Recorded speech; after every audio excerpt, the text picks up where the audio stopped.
Alright guys, Mikey here from the Electric Scooter Guy. And guys, I want to give you my opinion and the stats for the all-new 72 volt, 35 amp hour, 4,000 watt Kaabo Wolf King GTR. And supposedly this scooter will get you up to 68 miles per hour. Now, they ain't changed the battery. They still kept that 35 amp hour battery, which I think that they should have boosted it up to at least a 40 amp hour battery, but I digress. Now, there's a lot of new things that they did to this scooter. I believe Kizzy E Wheels did a video on the GTR, and shout out to Kizzy E Wheels. And I gotta say, I like it and I don't like it. But they definitely upgraded the shit out of this electric scooter.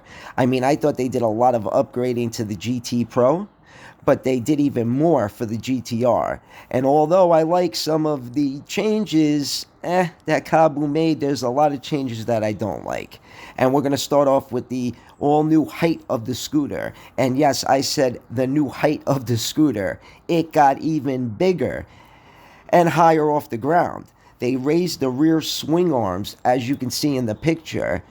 It looks just way too high in the back and even in the front. Compared to the King GT Pro, as you can see, look at the difference between the King GT Pro and the GTR in height, especially, like I said, the rear, and they raised the front up as well. And I'm not really a big fan of the look.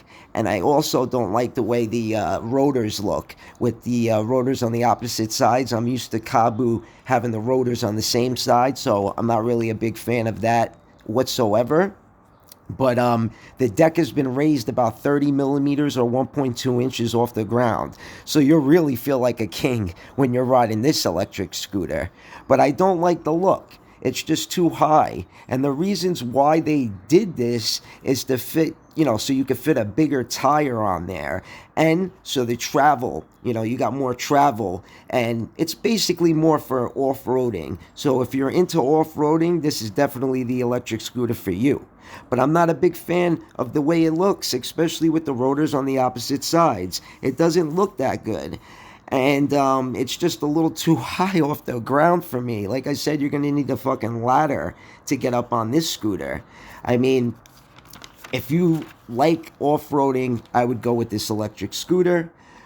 But they also finally put a spring-style suspension on the rear. And I know a lot of people were complaining about that. They put a spring-style suspension on the rear that you could actually adjust. It's the same style as the Nami or the Kaabo Mantis King GT Pro, instead of those cheap cartridges that come on every Kaabo scooter. So that's definitely an awesome upgrade. They changed the tires to like a hybrid looking tire. I don't really like the look of the tire, but it's supposed to be a lot better than those nylon tires that come on every Kaabo that you see. So that's awesome.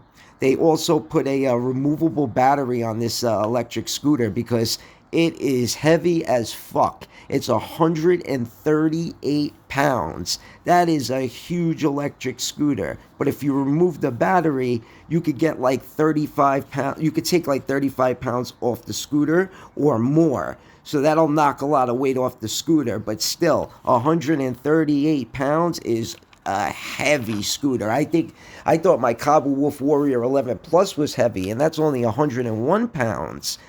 That's just insane. But like I said, you can definitely take the battery out and it'll weigh a lot less.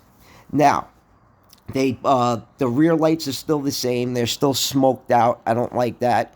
I just think it looks ugly and you can't see the lights during the day at all. They put a built-in alarm system, an anti-theft system, which is a great feature. Great feature. They also, now it also comes with traction control. They changed the charging ports. The charging ports are on the top of the deck now, and I think they're rubber, which gives you better protection if you're going to go riding in the rain or whatever, or you're going to get your scooter wet. So they moved the charging ports to the top of the deck, right where the handle is, so you could pull the removable battery out. It's got dual 50 amp controllers, and if you put it on a sport mode, it's got like, not sport mode, it's called S mode. If you put it on S mode, you could get like, instead of 100 amps, you could get 110 amps because it's 50 amp per controller. So you could get like 110 amps out of that. so that gives you even more power. Then it's got the thumb throttle. It did have a thumb throttle, but it comes with a trigger throttle now. I didn't like the thumb throttle. Never a big fan of the thumb throttle. They kept the TFT display, which I love. Best display, one of the best displays on the market. They changed the mat too, the rubber silicone mat. It's like a honeycomb style mat. It's supposed to be a lot more grippy. I like the old style mat just a little bit better in my opinion. They kept the Zoom hydraulic brakes with the 160 millimeter rotors. They could have upgraded to like Logan piston brakes or Magura or something like that, or nut brakes are better. I don't really like the Zoom brakes that much. In my opinion, they could have done something with that. But, I mean, they definitely, though, upgraded the shit out of this scooter. I mean, I'm really impressed with the upgrades that they made. But, like I said, I just don't like the fact that it's so high off the ground like that. The clearance, it's just too much. It's just too much. Imagine standing on that thing. Wow, I mean, like I said, I have the Kaabo Wolf Warrior 11 Plus, and that's high enough for me.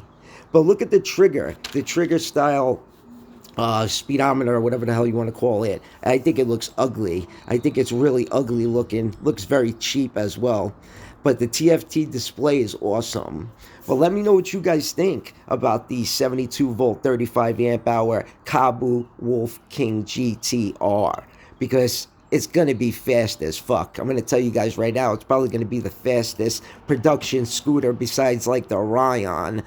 And oh, guys, they also changed the kickstand. Finally, no more ankle cutting. It used to cut into your ankles like crazy, the old kickstand. Now it's nice and smooth, as you can see in the picture. It's so much better than that other kickstand. I don't know why it took Kaabo this long to change the kickstand. It's beyond me. I have no idea why they did that, but anyways, guys, I don't know what the price is going to be, but I'm sure it's going to be north of $4,000. It's got to be. It's got to be, I don't know, $4 grand, $4,200 probably, I would say, because the King GT Pro is $3,500, $3,600. So this is definitely probably going to be about $4 grand, I would say. But if you guys like big, heavy, off-roading monster scooters, this is definitely the scooter for you, and you could probably pick it up from Fluid Freeride. I'll have more information on it for you once it is available. So anyway, guys, hope you enjoyed the video. I wish I had more for you, but like I said, as the days and the weeks go on, we'll find out even more and more about this electric scooter, because there's not a lot of information about this electric scooter on the internet. There's not even a lot of pictures of this electric scooter on the internet. So guys, hope you enjoy the video. Mikey from the Electric Scooter Guy. Peace out.